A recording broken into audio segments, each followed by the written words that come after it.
It's not a bird, it's not a plane, it's Superhero Slate. It's a weekly podcast where we talk about everything that's great. Like movies, TV, superheroes. It's Superhero Slate. Oh, yeah. Hello, everyone, and welcome to Superhero Slate, the show where we run down the latest superhero entertainment news. We love TV, movies, and superheroes. So let's talk it all out. My name is Chris. And my name is Mike. And I thought you were going to say that you love movie trailers, because, boy, do we have a lot of movie trailers to talk about today. Yes. We've got... if I was more ambitious with the YouTube thumbnail, I would have made like a whole like trailer park type of situation, and I would have had all this fanfare of like billboards or like movie screens, and I was like, nah, it's just gonna. I'm just tiling for these. No, things. it's fine. It's the thumbnail for trailers we're going to talk about anyway. So we don't have visuals for, but it's cool because we have a leaked trailer that we're going to talk about for Avatar 3, Mike, Fire and Ash. I don't even. Yeah, boy. We'll talk about it later, but like I sent Mike the link and said this might be up still when you see it. Was it taken down by the time you got to it? When you first sent me the link, I was in the middle of something and it was live, but I saw it was just on Vimeo, and I was like, "Oh, this is so brittle. Yeah. This is waiting to get destroyed." And then, like, I checked it on it in like an hour, and it was long gone. Cool. Well, I downloaded a copy for Mike because I knew that was going to happen. I'm like, this is dicey. This is real cagey here. But anyway, we got Avatar Fire and Ash. Talked about Tron Ares. Got its first full trailer. Mortal Kombat 2. Gives us its first full trailer. Stranger Things Season 5 hits us with, I would say, an emotional kind of recap kind of trailer and more this week to talk about. Yeah, it was a lot to catch up on. It's exciting, though. Like, I feel like these trailers were off our radar in a way. Of all of a sudden, you sent me a text earlier in the week. They're like, "Oh, there's a lot going on right now," and I was like, "Wait, what?" And then head on over to YouTube, hit the homepage. I was like, "Oh yeah, there's some trailers popping off right now." I'm honestly, and we'll talk about it a little surprised because Mortal Kombat, I believe, that was an HBO Max free release, right? During the pandemic, when they were like doing free movies on Max. So I was surprised they didn't save it for like put it like a week earlier in front of Superman, right? Which is a Warner Brothers property. So they gave that to this week. Obviously, Fantastic Four is coming out this week. So Tron Ares and Avatar, both Disney properties, going to save it for that. And Stranger Things, we are in the back half of the year, and that will wrap by New Year's with this weird release schedule. So we can talk about it later, but. Yeah, pretty excited to kind of go through this and do it. But I'm going to start the top show with a little housekeeping. This week, obviously, Fantastic Four. The week after that is GenCon, which is one of the biggest tabletop / board gaming conventions around. I have a friend and sometimes guest host Patrick who's on the Balance Show, has invited me every year since he's gone. And last year I relented to win. It had such a good time. They're going to go back this year. And this year I'm actually going to be working at one of the booths. That's because they didn't let us become press this year, which is stupid. But that's not for us to talk about. I'll be working with at booth 1523, and I'm going to pull the link up here because I actually have the link to the company I'm going to be working with. Let's see here. One second. It's Asmadi, ASMADI Games, Asmadi Games. Be working in booth 1523, and they've got a couple games I'll be helping with. One of them is Mystic Curling Club, which is a dexterity-based magical dice curling game, which I like dice games, Mike. I don't know about you. Something about throwing dice, like the physicality of it and like the randomness is like enthralling to me, and I don't know why I'm so attracted. Like Yahtzee and Risk are two core staples of me growing up. It gives you the perceived idea that maybe if you just rolled the dice just right, maybe you could change your fate. Yeah, exactly. It's just something about it. It's like the one kind of gambling I do enjoy. And then the other one is Chess Joker, which is a Carl Chudyk game, adding a pile of crazy action cards to chess. So they've described lots of strategy, lots of chaos, lots of fun. Chess Joker kind of reminds me, a lot of games have been kind of, I wouldn't say jumping on the bandwagon, but with the advent of that one poker game. Oh, are you talking about Balatro? Balatro, yeah. I was about to say. I was literally playing it Friday. I play it every week. Balatro, but like jokers in card games like that become huge again. So combining chess with looks like power jokers action cards. Sounds like it'll be a lot of fun. So I'll be there helping showcase those games off with Asmadi Games at GenCon. Also, for those related to the show, they will be doing the Avengers expansion for the Marvel Multiverse role-playing game. So essentially D&D for Marvel. Their Avengers expansion book will be there. So I plan on picking that up as well. And I know we have lots of listeners of the show. I ran into so many people last year. It was awesome. If you're going to be there, hit me up. If you probably already got my number. Love to talk to everybody, see everybody in person, and just have a good time at Gen Con at the end of the month. Mike, what have you been up to? Yeah, it's been an exciting week for two reasons. One surprise and one something that I've been tracking for months now. First off, a surprise of a little movie on Netflix called Kpop Demon Hunters. I heard about this movie announced like a while ago. I want to say maybe like 2+ years ago. And it was when I was following a lot of the animation industry on social media, and I heard about this movie, and it was happening over at Sony Animation. And I was like, oh, well, this is exciting. Sony Animation, responsible for some of our favorite Spider-Man stuff being put out. I don't really know anything about K-pop, but, I'll keep my ear to the ground, see what comes of this. And then I totally forgot about it until, in typical fashion, one day, it was just on Netflix. It was like, surprise, it's here. Yay. And I was like, okay, no fanfare. I don't think I saw a trailer. I'm sure one existed, but it just didn't come across my radar. And I normally, something drops on Netflix and I go, oh, I'm going to watch that. And I just never do. Just, life gets in the way, plenty of other things to watch, and it just evaporates into consciousness. But I just kept hearing about it. It was climbing up the ranks of Netflix top 10. I would assume it's still in the top 10 right now. If not, it was like number 1 for a while.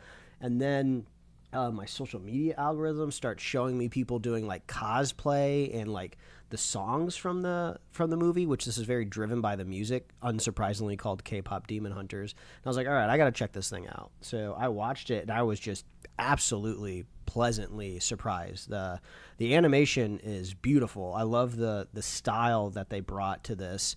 I love just the choreography in it. Like, there's not only dancing, but there's also like real action and fighting in it, which is really exciting. And then it's just legitimately funny. They do some really funny things with the characters. The script is good. The story's interesting. It is very much from this lens and perspective of like Korean culture. So there's like this whole demon mysticism side of thing that's like driven from that perspective, which makes it unique to me because I don't really know anything about their folklore over there with demons. So it was just shocking. And then it has like the X factor of like an animated Disney movie of like those addictive songs. Like I'm sure this is charting over on Spotify right now. I would be shocked if it wasn't somewhere on the Billboard charts right now, but there's just super catchy, like engineered K-pop songs in this. And yeah, I'm just a big fan. I would love to watch more of this. And I have to say, I was very pleasantly surprised to see that this was a movie, because when I heard about it, I didn't know if it was going to be like a series or if it was going to be a film. And then when I saw, I only have to dedicate like basically one viewing session to this movie, I was very excited because I was like, I just don't have the time in my life to roll the dice on just like a random animated series. So this is me, just the general recommendation of go watch Kpop Demon Hunters and also watch movies because you're just investing less time, and we need that more than ever now. We'll talk about it because I want him to catch up. But I caught the animated show that movie Predator Killer of Killers, which I agree. Like it was fun to digest a movie for that rather than a whole animated series about the Predators. So I agreed with that. And this next topic we're both sharing at the same time. Oh, thank God. Okay, I just need to open it already. I'm going crazy here. I'm so thirsty. Okay, there he goes. Oh, so good. Oh, so good, Chris. Chris, it's so good. You can hear my bottle. It's so good. This is like the best tasting thing in the world. Obviously, if you know me on any personal level, you know, huge into Diet Coke. Big Diet Coke household in this house over here. I've recently heard Diet Cokes referred to as fridge cigarettes, which I think is hilarious because that's exactly what they are. And flavored Diet Coke is really hard to find. Now, if you're like waving your finger at your podcast device and go, no, there's plenty of flavored. Like, no, you're thinking of Coke Zero, which I'm okay with. I'm not a hater of Coke Zero, but flavored Diet Coke, it's gone from the world. It just doesn't exist anymore. All you can get is a Diet Coke, unless you go to like a freestyle machine and like God knows if those things are ever consistent. So they have re-released the Diet Cherry Coke in a cool retro can. It is currently, I believe, exclusively only at Kroger / whatever grocery store they may or may not own in your town. So out here on the West Coast, it's Ralph's. So if you have a Kroger adjacent grocery store, just like run out and get it. It's so good. This is so much better than the Feisty Cherry Diet Coke, which like back in, I think it was like 2012 or like 2010s, like they did like a whole line of like flavored Diet Cokes, and they had like this vertical stripe colored pattern on each of them to dedicate the flavor. So there was like a mango, a lime, a vanilla, and a cherry. And the Feisty Cherry was too feisty. It was like almost like too like medicinal and like pinchy. This tastes like somebody just like poured maraschino cherry juice in a Diet Coke, and I'm in love with it. It's a limited time, so I don't know how long it's going to be out there, but like we are routinely going out and like buying 12 packs. Like these will be in my life as long as I can make them be. So resounding 11 out of 10. This is probably going to be the best thing I rate and review out of all media and food all year. This is going to be hard to top, Chris. Mm-hmm. I'm glad you're enjoying it. I'm not enjoying this at all. But again, flavors are different for everybody. I'm not a Diet Coke person. Mike knows this. I'm not a Diet Coke person. I'm also too, you're hitting the bottle. Yeah. The bottle and the can, there is nuances. There's nuances. I would also. I told myself I brushed my teeth after lunch, and that was a while ago, but it's still sticking with me. So I've got 2 bottles, so I'm gonna try to hit this clean, at another time, like another day, like without that, because I'm like, it's not. But like again, I didn't grow up liking Diet Cokes. Coke Zeros for me is an acquired taste. I like Diet Pepsis.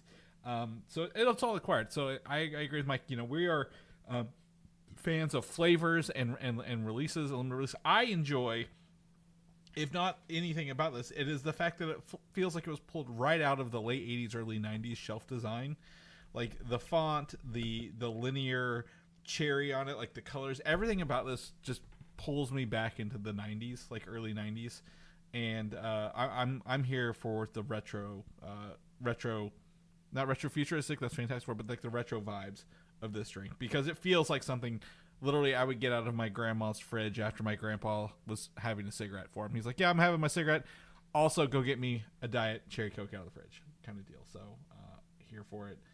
So we'll both be drinking on that while we talk through the episode today. But let's jump into some news here. This is comic adjacent, Mike, and that is Judge Dredd. Is a new movie is being shopped around to distributors. Now, I say that it means it's not produced yet, but they have a team in place where it is written by Drew Pearce, most recently The Fall Guy, Mission Impossible Rogue Nation, and it will be directed by Taika Waititi of obviously Thor, Love and Thunder, Thor Ragnarok fame, and this sounds interesting. It's not a sequel to the one from 2013 with Carl Urban. Dredd. Yeah, this sounds like this is going to be more akin to the dark humor of the comic books, the original ones, less so than even Sylvester Stallone's version. But I like this character. I think it comes and goes like his popularity, and I don't know. Do I want to see more Judge Dredd, Mike? Do you? I'm kind of on the fence here. I mean, I don't hate it, but I'm not in love with it. He's almost like this Blake Slate character in a way of he's an iconic and recognizable character to a point, but if there are hardcore fans out there, which I'm sure there are, there's not enough of them, right, to revolt if you're not doing the character, like perfect justice, pun intended. Yeah. but also like I feel like everything that Judge Dredd stands for is very much in the zeitgeist. Like any filmmaker could approach this and like really just be doing what sci-fi does best, which is just you know, telling, you know, modern kind of like themes through like this futuristic setting. So there's so much stuff that you could talk about, just like the state of the future, police, you know, police state and everything. I mean, but yeah, Carl Urban's was so good. I would love to see a continuation of that, but unfortunately I think that's a little too long gone. If I had to guess maybe who would pick this up, I would say check back in 11 days, because I just looked at justwatch.com, and right now Dredd is leaving HBO Max in 11 days. Okay. So I would be kind of curious to see what's the streamer that picks it up, because I would think wherever this movie is currently succeeding would be high up on the list to acquire the movie rights. You know, HBO Max, they could like look at their analytics and be like, hey, Dredd did really well for us when it was on the platform. Let's pick this up and keep it going. But it's dropping in 11 days, so I'm curious where it's going to go next.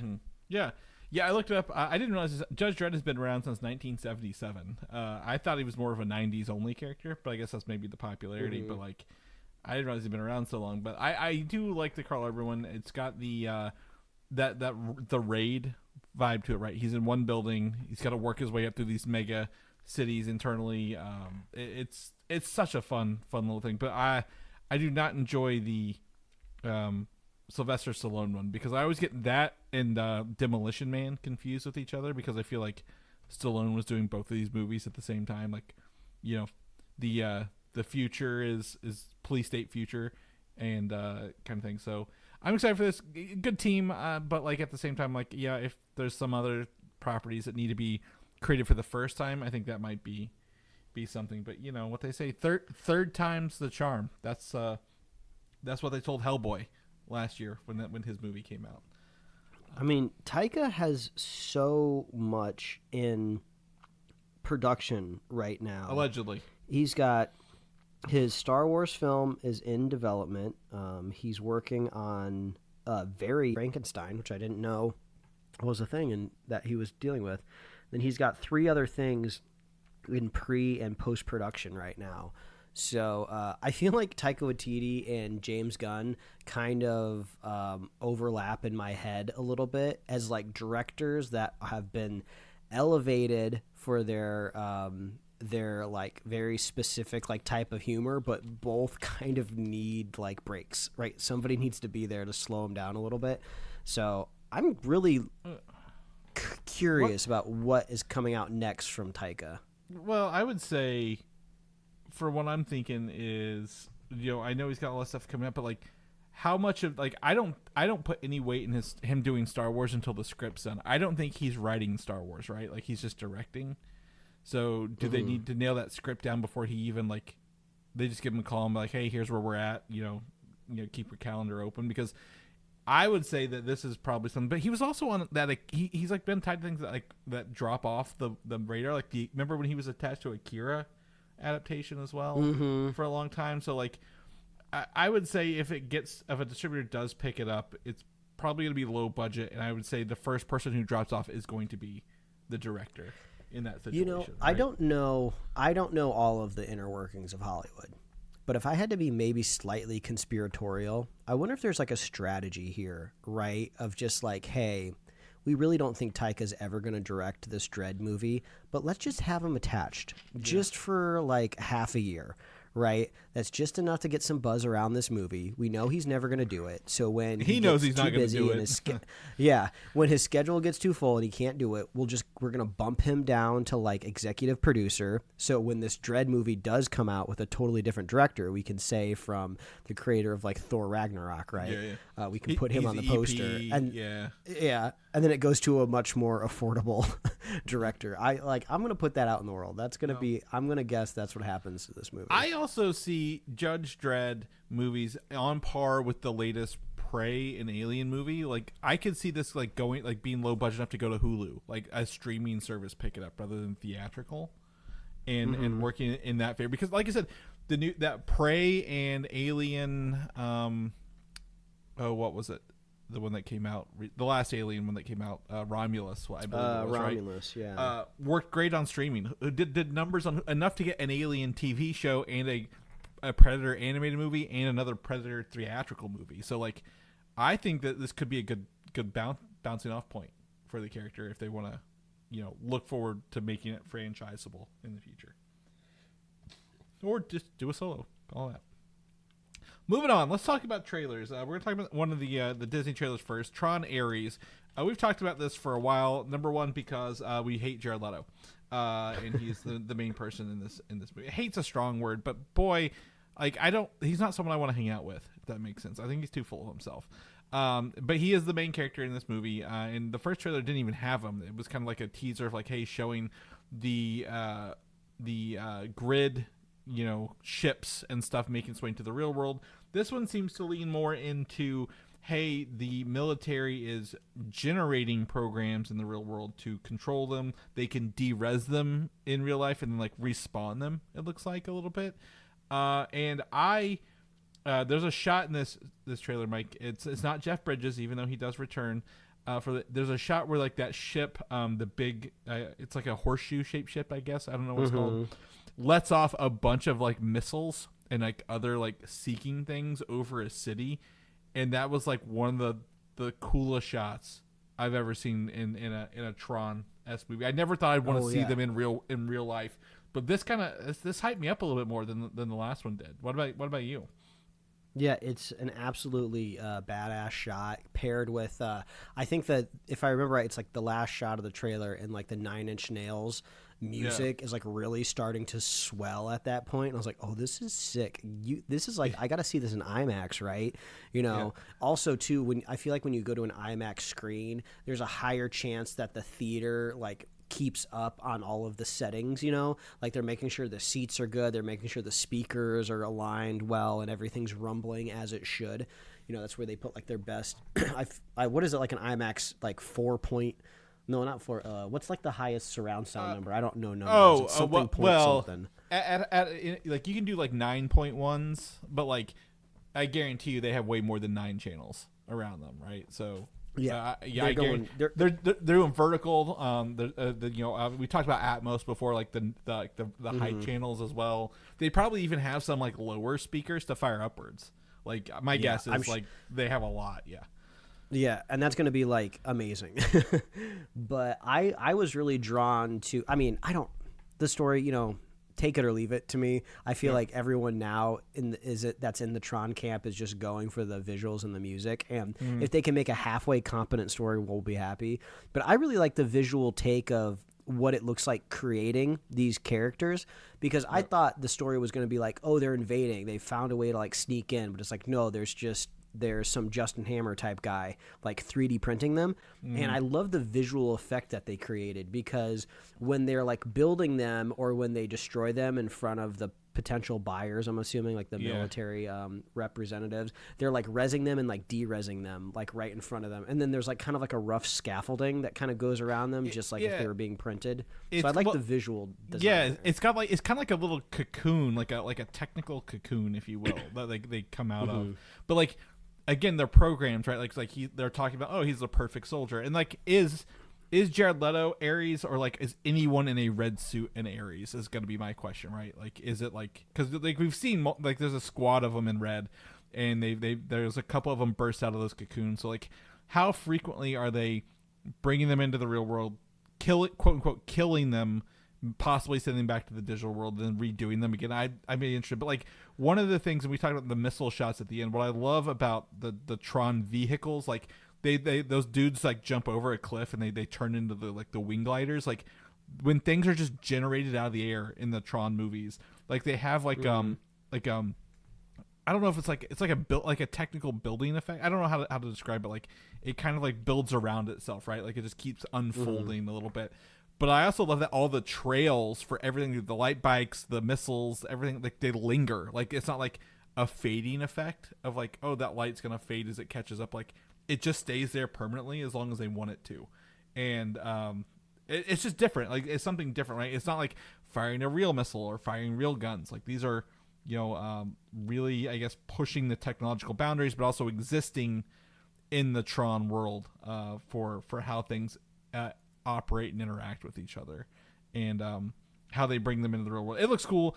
I saw the first comment I think on the trailer is we get a 9 Inch Nails soundtrack that comes with a free Tron movie, and I'm like, yeah, I can see that.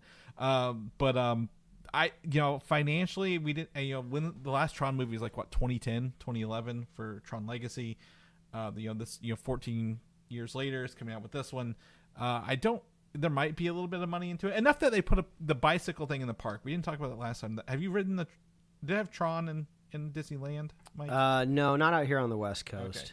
Okay. My wife just went to Disney World a couple weeks ago, and she rode the Tron thing, and she said it was really awesome.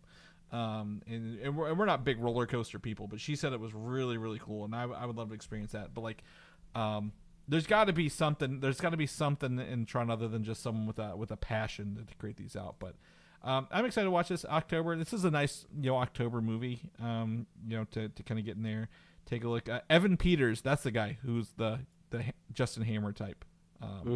In there, but Tron Ares, check out the trailer. Let us know what you think. Also, I'm pretty excited for the 9 Inch Nails soundtrack. Moving on, Mortal Kombat 2, the sequel to 2022's Mortal Kombat. The stream movie has come out, and we finally get a main character who exists in the real world, Mike, or in the real games. Remember they created that Cole person for the last movie that nobody really cared for, but now we get Karl Urban himself, Dredd, Mr. I can't think, I'm bad with names today. It's one of those days. In the boys, Bones. Bones. Oh, I thought you were thinking Star Trek. No, Bones. well, Bones. He's also he was in Love and Thunder, right? Not Love and Thunder, Ragnarok, right? As with the guns. He's also in The Boys. Karl Urban is a man of the people these days. He's just doing projects he wants to do. The fans are gonna see him, and we can see him as Johnny Cage, the actor turned our fighter for the Mortal Kombat. And of all the things, Mike, what's my biggest complaint about Mortal Kombat? You know this. Everybody knows this if they've listened to the show once. There wasn't enough tournament. There wasn't a tournament at all. They were just fighting behind the scenes, so you don't have to have the tournament. And now we get an official tournament here, and we get to see all the people come back. I think there were did you see the posters come out for this? The 20 different posters that came out that were all different colors for each one. I was like, oh, that's really cool. That's just like the character select screen when you're playing Mortal Kombat. You get to see them all together if you put them in a grid. I'm excited. The stakes for this are weak. If this fails, no big deal. I'm gonna have a good time. But I'm excited that they're leaning into some of the weirder shit in Mortal Kombat, like Baraka, right? You saw Baraka with the spiked teeth and the bone arms. He's fighting. So I'm down for this. You're probably not as hyped for it as I am, but I am absolutely thrilled as someone who loves Mortal Kombat games.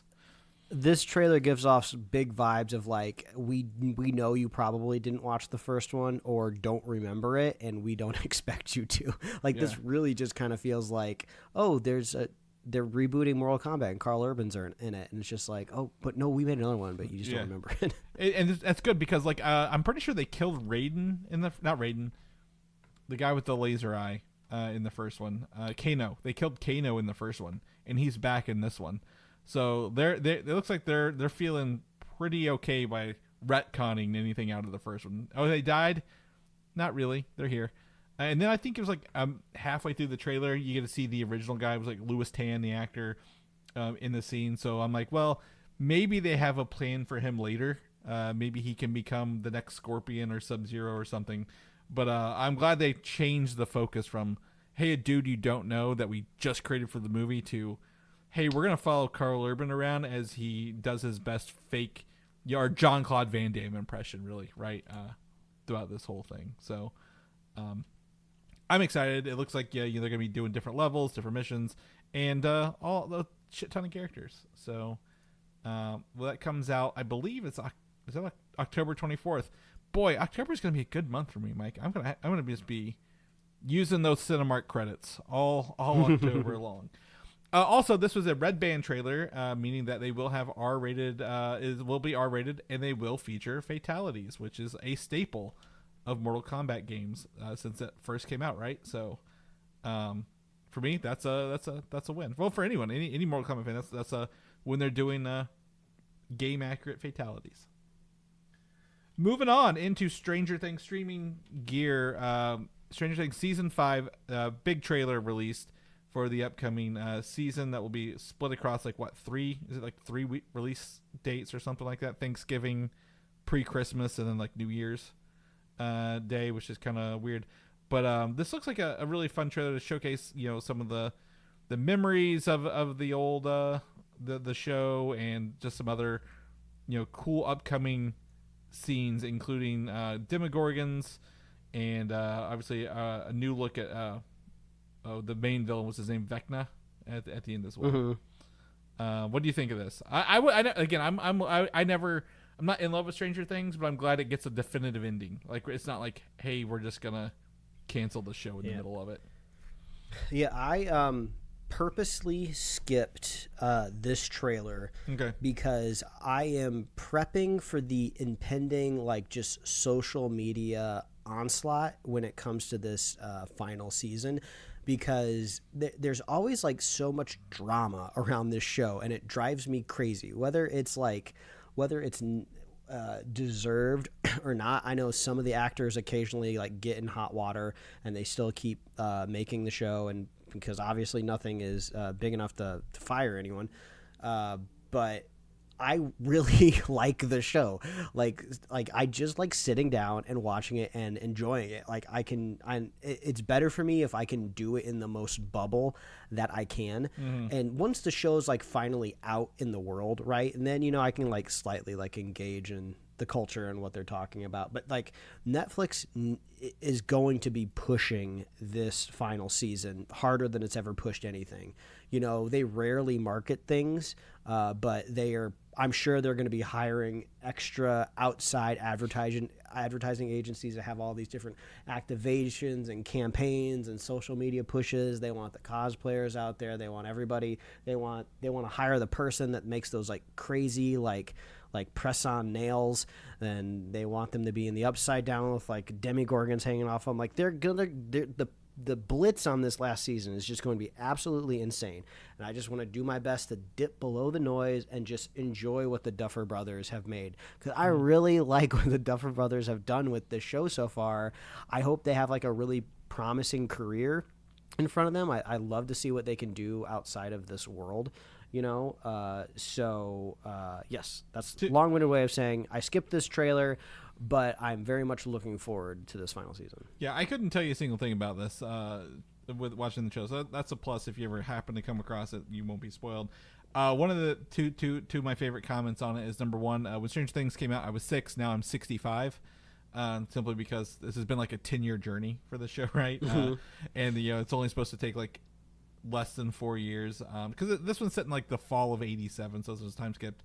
And then also someone says congratulations to Netflix for ending its first show before it got canceled, or coming to a conclusion with that before it got canceled. So I thought it was pretty poignant, because Netflix is guilty of canceling shows without that. So we're glad Stranger Things has made its full 5 seasons, and we'll have an ending.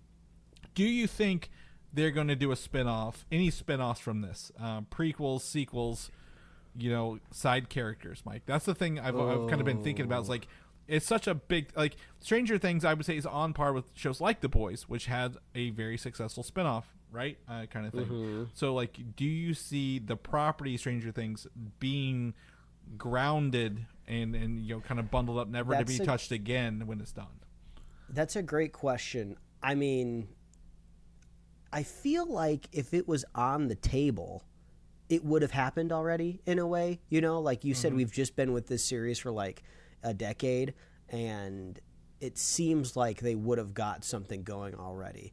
Obviously we've had things like writer strikes and pandemics and delays. So it's been hard enough for them to get just the normal show out. So, yeah, maybe they have to wait to kind of get it all done.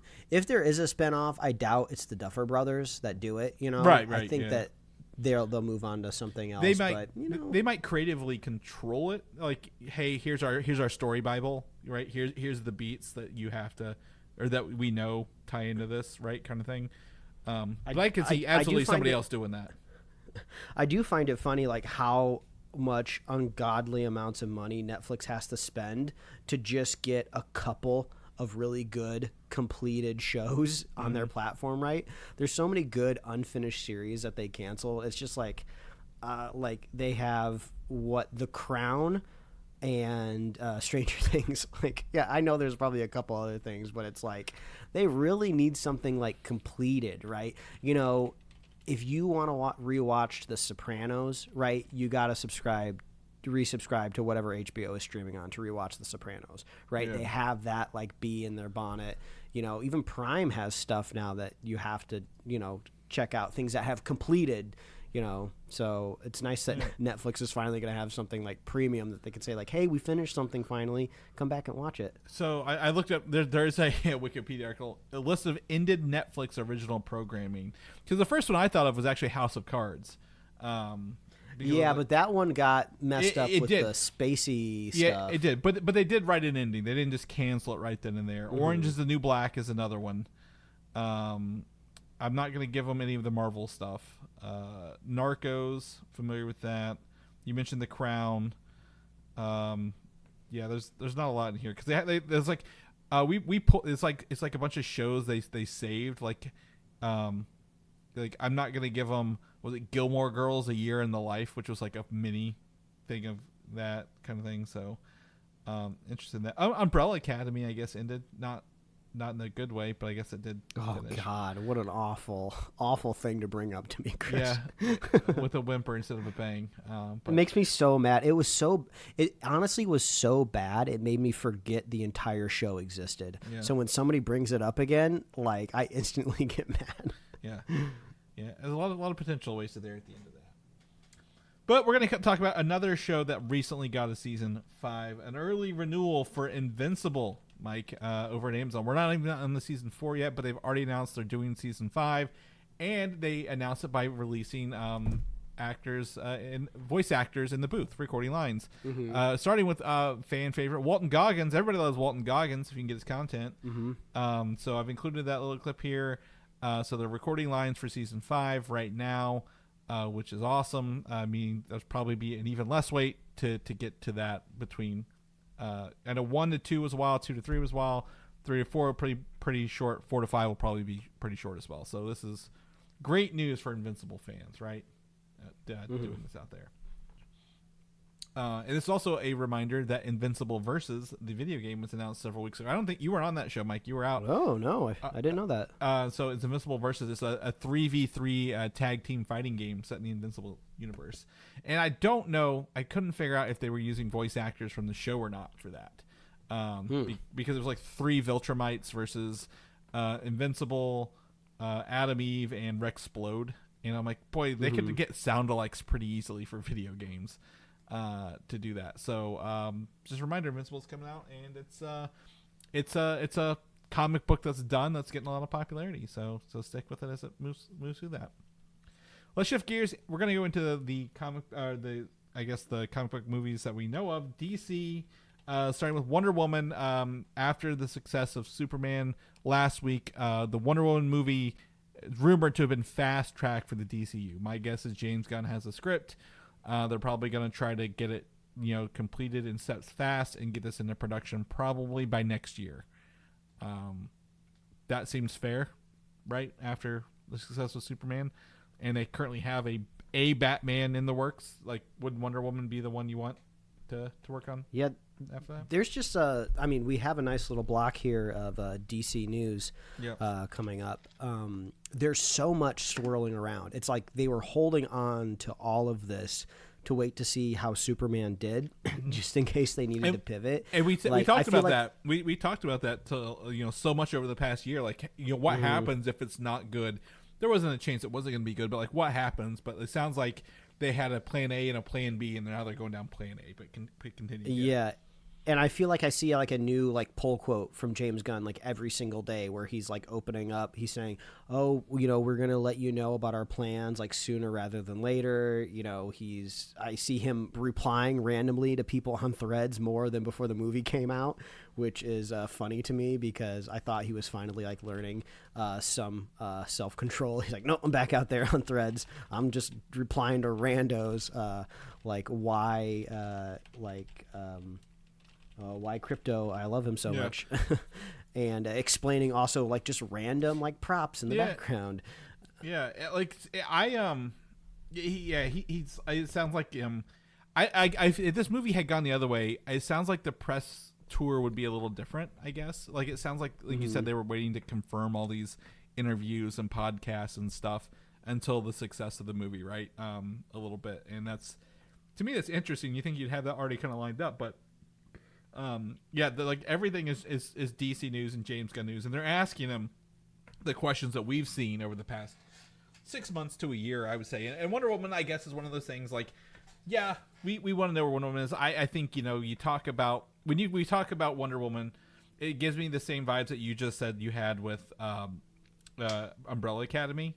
Because Wonder Woman 84 was so bad, it made me it made me like forget that Gal Gadot was literally in those movies and like a side character in a lot of other movies. Even Daddy Pascal himself, Mike, couldn't save that movie after all that time. The headlines about this Wonder Woman stuff has been driving me crazy because they're all been written in a way to get discourse going. They say, "Oh, rumor is that Wonder Woman is being recast." It was like all of the characters are being recast. Like that was announced a long time ago. Stop trying to turn this into a whole Gal Gadot thing. Yeah, it is. The only thing I would say is like James Gunn is keeping the ones that he wants to keep. Like anyone from Suicide Squad and Peacemaker are safe, if you will, but like those might be disconnected enough that they could be right in the long run. So there are some things that are keeping them not, but like Wonder Woman, great. We've talked about, was it the Paradise Lost show that's set in Themyscira? That's like the history of Wonder Woman and all the Amazonians. We've not had any updates on that, but obviously fan response, audience response kind of dictates where they need to go next, and I think this is the right direction, right? I would rather watch a Wonder Woman movie than a hey, here's the world Wonder Woman's from, but we're not going to get Wonder Woman. It's like watching Gotham, right, without Batman the whole time. You're like, why would you do that? Just give us the character we want to see. So that's good. So we'll probably, I would say, not Comic-Con this year, Mike, but maybe you think like next year we'll have an announcement for this, an actress and a director. Probably Wonder Woman. Yeah, hopefully. Okay, we'll go 12 months. Next Comic-Con is also next weekend, right? San Diego Comic-Con is next weekend. Like that doesn't feel real because no one's going. So forget about that. Sergeant Rock news. This is gonna break a lot of hearts. It's not. I'm joking. The sarcasm. Director Luca Guadagnino. I don't know how to pronounce this. Is no longer attached to the movie. It sounds like the script wasn't working on different iterations, so they were just like, we're going to scrap this or come back to it later. I don't know what happened. But Sergeant Rock is definitely not on the list of movies I want to be watching in the next 5 years. Yeah, so, we'll be okay without it. Yeah. I think he'd be a great character if they wanted to include like him like in an episode of Creature Commando, which they kind of did with the history of G.I. Robot. So like if they want to do more with that, feel free, but I don't think he needs a movie. That's a silly thing to be doing in your Gods and Monsters phase. Moving on to The Authority, another this one that was actually announced during the Gods and Monsters initial phase. James Gunn said that the writer, it's a mystery writer, we don't know who it is, wasn't able to crack the script for the Authority movie, and he, the writer, has moved on to another DCU movie or project. It's not movie, it's project right now. So this sounds like it's going to be on the back burner as well with this. And after watching Superman, seeing the engineer being just essentially someone Lex created, it doesn't sound like the Authority is probably going to be the same thing that we're familiar with in the comic books, right? Because those also, were actually heroes that we never knew. I mean, James Gunn seems to be a proven expert at kind of creating successful movie franchises out of either comic books or teams that we're not super familiar with. But now he's kind of starting at like ground zero. I wonder if there's just like an urge or like a reflex for him to want to like bring these more like obscure groups to the front because like, oh, he's so used to doing it. But it's just like, well, you still got Batman, you still got like Cyborg, the Flash. You got a lot of heavy hitters that you can adapt first. So yeah, if you're not cracking the Authority on like year one of Superman release, you're fine. Right. Well, exactly. Like if you got a team of characters with abilities that you want to kind of do it, like put in like this is where I would say Titans is more important than the Authority, right? Like do a Titans movie, or if they even wanted to do what they call the Justice Gang, a Justice Society film that they've tried to even do in Black Adam a little bit. Do those characters, right? Like do that team rather than the Authority. Like that is the weirdest thing to kind of be doing or picking your battles for that, because the other ones, they don't even have movies. They've never had movies. It'd be great to have them for a little bit. So this is fine with me. So Sergeant Rock, the Authority, probably not next in the 5 years. However, next year we do get our next DC movie, two of them actually. One is Clayface, the other is Supergirl, and we got our first poster for Supergirl, and instead of it's got actress Millie Alcock on it, and instead of saying "look up," it says "look out." I will say, I'm just gonna go and get this out of the way. I don't like whatever Photoshop they did to her face to make it look like she's sucking on a Slurpee. It looks weird. It looks unnatural. But other than that, seems like a fun little introduction to the character.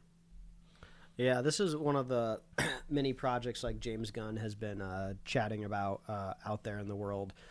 He's saying this is going to be tonally different. If Superman was by the character's own definition punk, which I would say that definition is loose. She is supposed to be, I believe he said, rock and roll. Yeah. So she's going to be. I mean, obviously we saw a glimpse of it in the movie of what she is supposed to be like. Yeah. So I think that is very much what we. Yeah, she's like a party person, right? Superman's like, I'm gonna do what's right, and she's like, from what we know from the comic books, the movie that the book that the movie's taken from Supergirl, Woman of Tomorrow, literally starts with her drunk in a bar in space. Like that if that tells you, that book doesn't tell you what the movie's gonna be like, I don't know what does. We also know we're getting Jason Momoa as Lobo, like the biggest fan casting I think has ever happened before. I can't think of another time fans have been like, yeah, he should be Lobo, and then James was like, yeah, he's Lobo, and then Supergirl, which is awesome. The other thing to think about, and I don't know if they're going to do this in the movies, Mike, but like something I was thinking about after watching Superman and knowing Supergirl's coming out is that Supergirl was alive on Krypton at the age she is now when it blew up.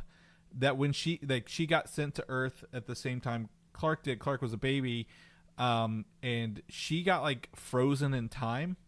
Or frozen and like didn't age, so she's the only person of the two who has memories of like Krypton and like the race of like what the world was like before it blew up, and so technically she's older because she was born beforehand, but like she's got like Captain America syndrome where she's technically younger because she was like frozen or like stuck in time or whatever.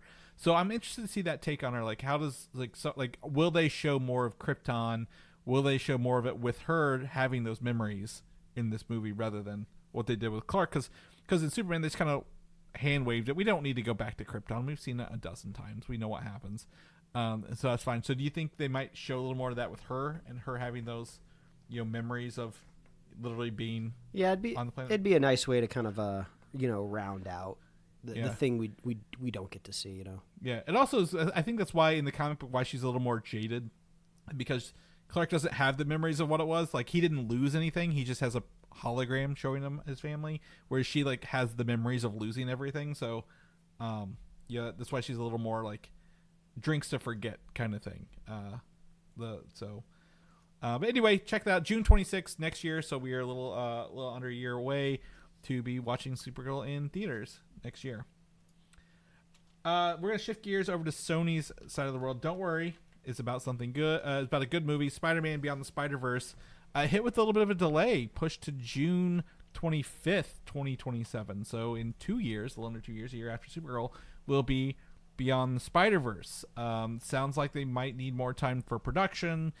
I don't know. This movie is an enigma, right? They announced it years ago, and it was supposed to be out well a year or 2 years ago at this point, and it just kind of keeps getting pushed back. Do you think Sony will be able to stick the landing, Mike, or will they ruin it like everything else they do? Or do we have trust in Phil Lord and Chris Miller to pull this across the finish line?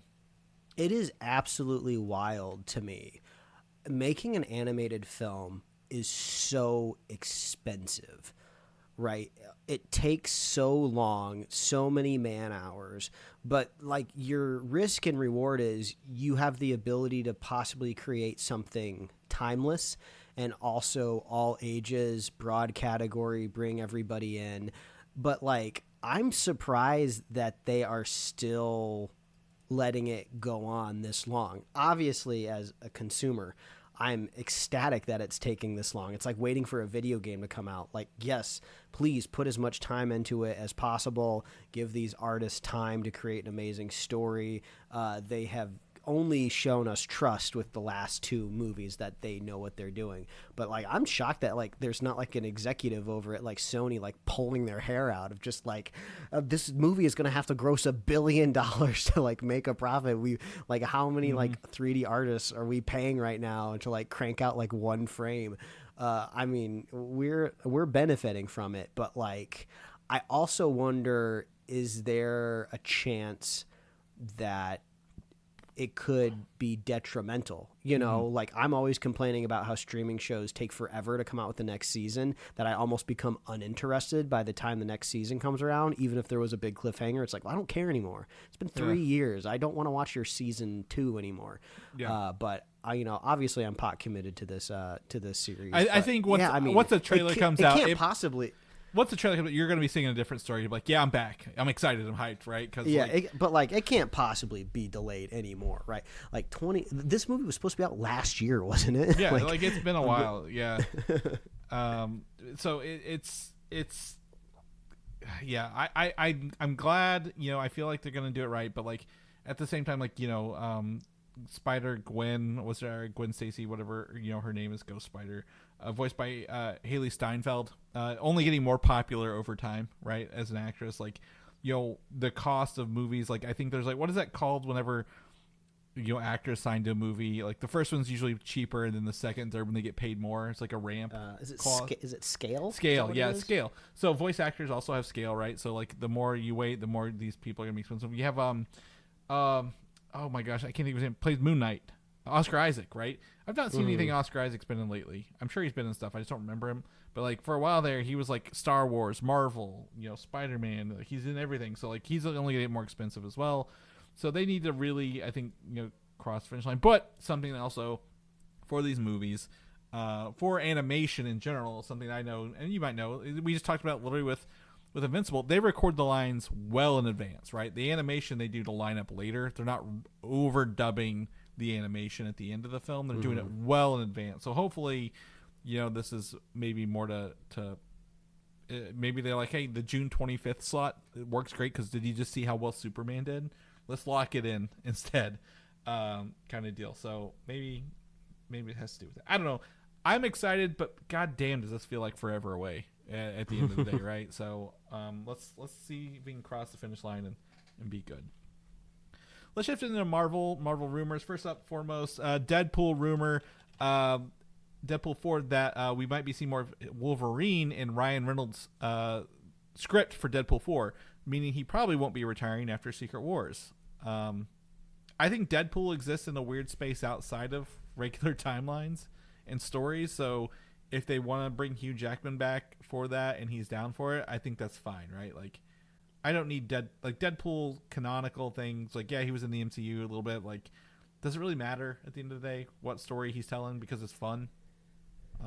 Yeah, I mean, they're lucky that Hugh Jackman was brought back in this kind of fantasy world of Deadpool, if you will, because you can't.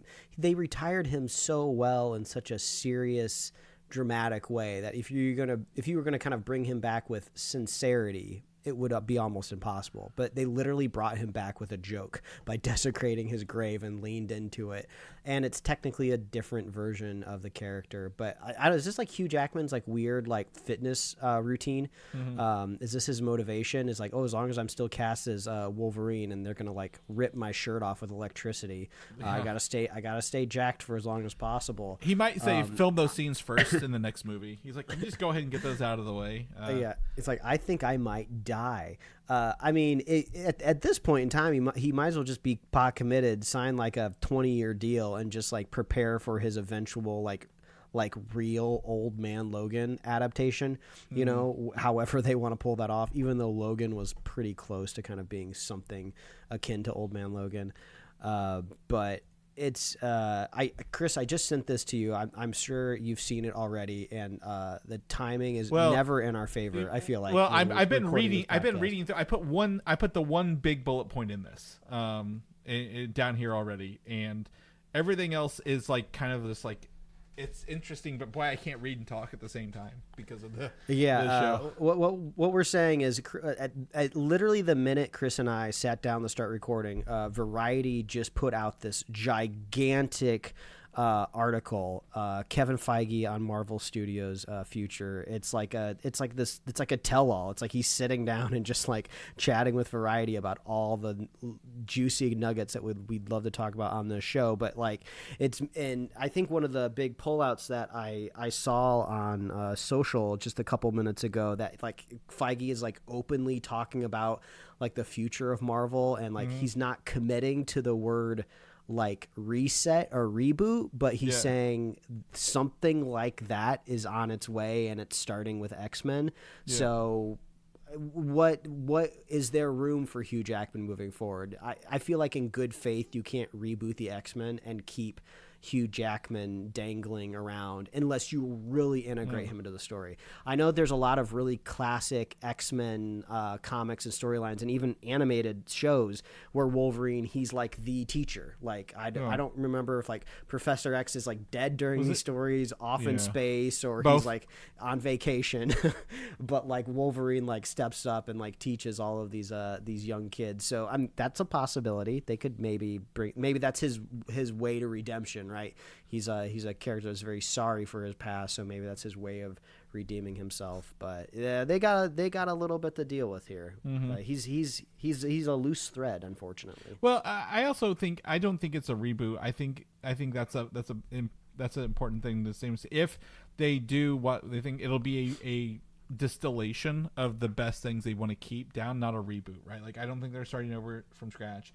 I do think they need another Wolverine. I think relying on Wolverine as the main character since 2001 is not good for a franchise that has like X-Men has so many characters, right? So many characters with so many powers. You don't need to rely on Wolverine. He just happens to be the one who happened to stick out from the movies from all these years. So I think you can do something there. But like, Ryan Reynolds and Hugh Jackman played so well off each other in Deadpool and Wolverine. I would love to see Josh Brolin return as Cable and have some fun with that, but we don't know. And honestly, Deadpool 4 is not even announced or greenlit, quote unquote, yet. So who knows if this will even come to fruition? As I read through this article in the background, it could be something that's like, yeah, we're trying it, but it didn't work out, so we're gonna nix it early on. So kind of look into that. One of the things in the article actually is Kevin Feige talks about upcoming. Marvel Television on Disney Plus being standalone and becoming like one show a year kind of thing, right? Live action, one show a year. And most recently, we've asked ourselves, hey, will Daredevil Born Again, which features Daredevil and the Punisher, be affected by the end of the Thunderbolts? Kevin Feige says no. The word is just no. So we will not see the Sentry Voids thing show up anything at all in Daredevil Born Again Season 2 or Daredevil Season 2, whatever they want to call it, or vice versa probably. However, there is the Punisher, John Bernthal, getting his own special presentation that we know about. They're filming right now, by the way. They have some scenes, and that he is making the leap to movies, with him being in Spider-Man Brand New Day next year. So I'm curious if this is a one-time thing, or is it going to be like, hey, we need to borrow a TV character that's popular. Can we bring them over? A la maybe Miss Marvel and a Champion/Young Avengers movie, right? Kind of down the road. Maybe, I don't know. There's obviously restrictions and stipulations that they have to deal with. Another thing from this article that I feel like now we're just kind of slowly distilling as we reach the end of the show. He was asked about Miles Morales, and he said something like they're not allowed to bring him Sony in can't to touch live it. action yet. So it sounds like Miles live action is on the table. But like it's all about like timing of when it can or can't happen. So here's the thing, though. We know we have Spider-Man in 2026, Brand New Day. Spider-Man, hopefully, Beyond the Spider-Verse in 2027. That would leave the next Spider-Man movie, Spider-Man 5, to be the debut point of him in live action if they wanted to. So I think currently, short term, no. 5 years, absolutely yes. I think he'll be there. Yeah, I think Miles is going to be a big bargaining chip. And we've talked about this before between Marvel and Sony, because we tried to do our lawyering and we tried to read the fine print in between the lines. Like, Miles exists like outside of the deal, I think, that they made with Sony, unless things had been re-up recently as a bargaining chip already. You know, if Sony owns all the Spider-Man characters at the point when they bought it, I mean, Miles was invented after that, right? So it might be one of those things where, like, if you want Miles in an MCU movie against our will, you just cannot even whisper the word Spider-Man anywhere because we own that character. So I could see maybe it being used as a pawn between them, but. Go back to the Punisher. I believe they own him outright, so I don't see there couldn't be an issue. If we're taking anything away from this, is Feige is a producer that is okay with pivoting if things need to pivot, and I will always give him the benefit of the doubt, because I feel like things didn't start slipping over at Marvel until there was bigger directives over his head that he couldn't fight back against, right? Yeah. So he held strong. Unfortunately, these decisions that get made just have long tailwinds. Like I think we're just finally getting the last of that. Wonder Man has been done since before 2023, and that's still not out yet. So yeah, absolutely. Like they have to shelf them, essentially. He says in here. So we get to really see Feige at work now, if you can kind of like turn this ship back around. I also saw in the article, I think he mentioned he only has like 2 years left on his contract, which kind of like conveniently lines up with like all of this culminating in Secret Wars. I got to imagine he gets extended, but I think there's going to be some talk. You've got to have extend his contract of like, what's your succession? Yeah, it's a succession plan. It's essentially kind of like what Bob Iger. How many has he got left? 1.5 years on his. So like, do you think he's going to actually give it up this time? I don't know. That's a great question. Like, to me, I is more of like, is like, yeah, he came back. He's pushed everybody back in the right direction, right? Yeah. So how do you pick somebody who does the same thing he just did?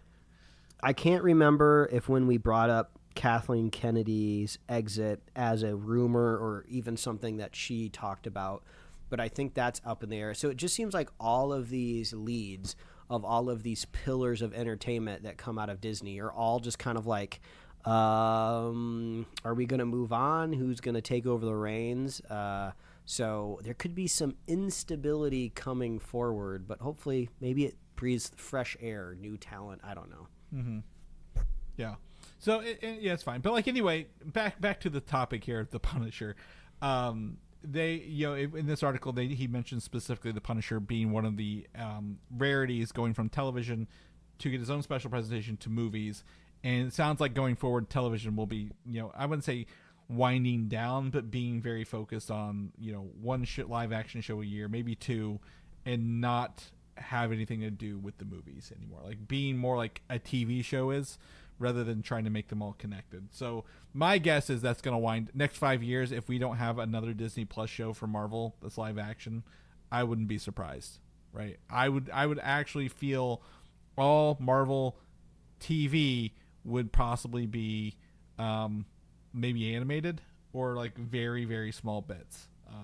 If I'm going to be a guessing man here, but John Bernthal, back when I thought he was a big name, 10 years ago, he's even becoming even bigger, right? We talked about The Punisher.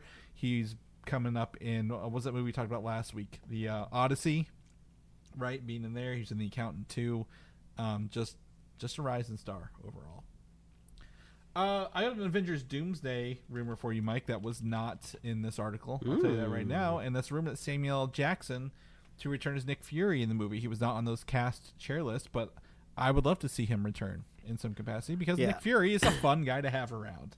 It would be wild. I mean, I just keep assuming the casting for Doomsday and Secret Wars is it's all one line item, right? It's all one big master document that just has like we have people highlighted in green for Doomsday and like red for Secret Wars or whatever.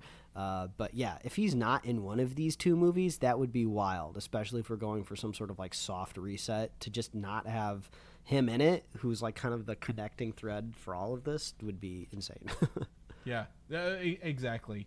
And it's just like he's there from the beginning through the end, and even if he doesn't make it, out of this movie, but they need to redeem him from Secret Invasion, right? Like I need a Nick Fury redemption from that movie. So, also, I believe he was in the Marvels, which dealt with sending what's her name, Monica Rambeau, to the X-Men universe, which I assume is probably why a lot of the X-Men people were announced for this. So he might be a part of searching for her in that. So we'll see. Big news out of this article.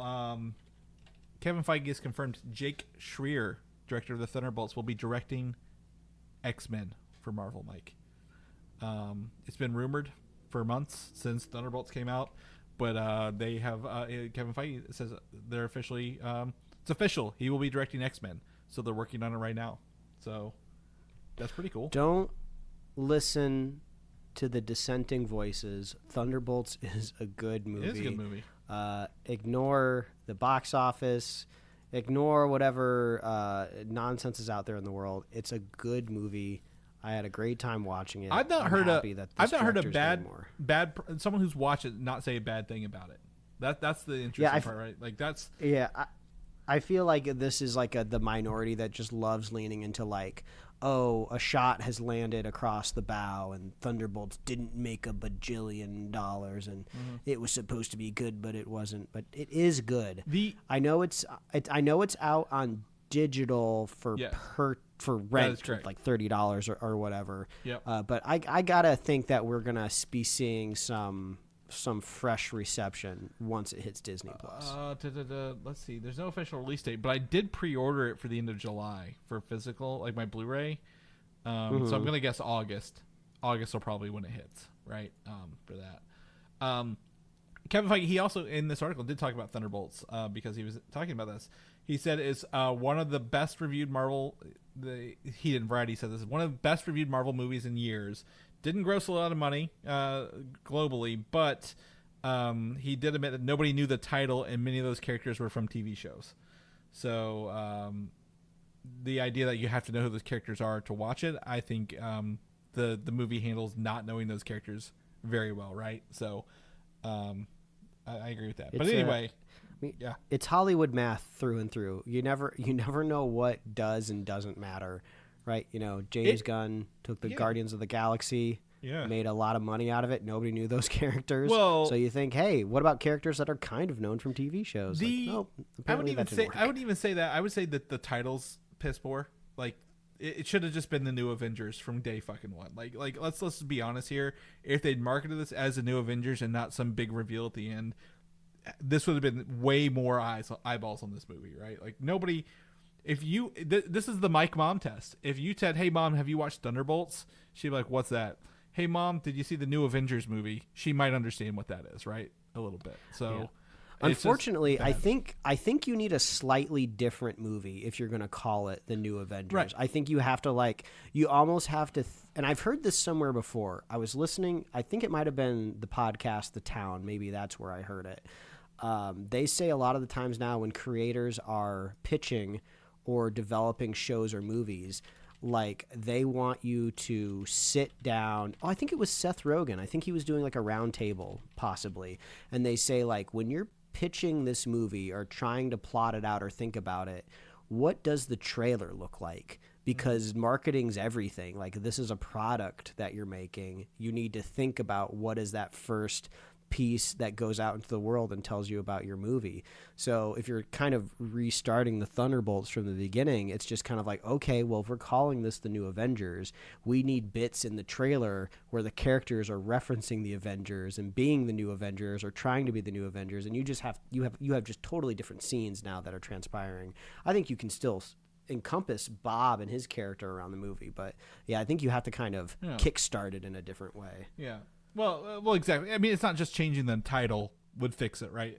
I don't think it's just the title change, but saying the Thunderbolts is not a good title. I'm just going to say, on the whole, not a good title, right? Like, yep, I get why they did it, why it comes from the comic books, but like, it's not a good title at all. So if they would have done the whole thing with that from the beginning, probably would have been better.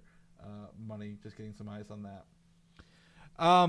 Moving on, this week, Mike, this coming week is Fantastic Four. And for those who haven't got your tickets, you probably get it. I had to move my tickets, and a lot of seats were filled, but I was able to grab them together. On Disney Plus, they are streaming a blue carpet, use blue carpet instead of red carpet event. I think on Monday or Tuesday of this. So that, I think, was, to me, that was a cool idea, Mike. That they're like streaming these things. Did you see that they added the first person views of most of the Disneyland rides to Disney Plus as well this week? Oh yeah. So I thought, like, this is a way cooler way to, like, it's making not fully, but like Disney Plus is more like a YouTube with some of these like videos. I'm like, yeah, I can go here and throw these on and pretend I'm there, which is really fun. But the rumor, I had this before, that the big trailers are attached. Tron Ares, we talked about. Predator Badlands, which might be at San Diego Comic-Con this week and be before the movie, so we might be talking about Predator Badlands next week, Mike. Then obviously the Avatar Fire and Ash, the first trailer, would be released with this movie. And wouldn't you know it, not to take away from Fantastic Four, but we got a leaked version on the internet, a very clean leaked version on the internet, minus like one big block, gray and black block where they were hiding the name of the person who leaked it, obviously. But I love Avatar trailers, Mike, because they are so fucking atmospheric. Like, there's hardly any dialogue. There's like not pounding music. Like, there's nothing rock music. It's the Avatar music. You're watching fully fledged CGI scenes. It's very emotional, and you're like, this looks cool, and I want to see how this plays out together. Like, it's just feels really good. What I sent it to you because I knew you'd want to watch this like right away. What do you think of it? Yeah, they are being incredibly judicious about this too. Obviously, I can see a trailer being removed, right? But I'm not even seeing screenshots from the trailer online anymore. So even like just like the visuals of like what these new Fire and Ash like characters look like, which are very compelling and look very cool and kind of creepy and kind of scary. And I'm excited to see how they interact with this Na'vi family that we've come to grow and love.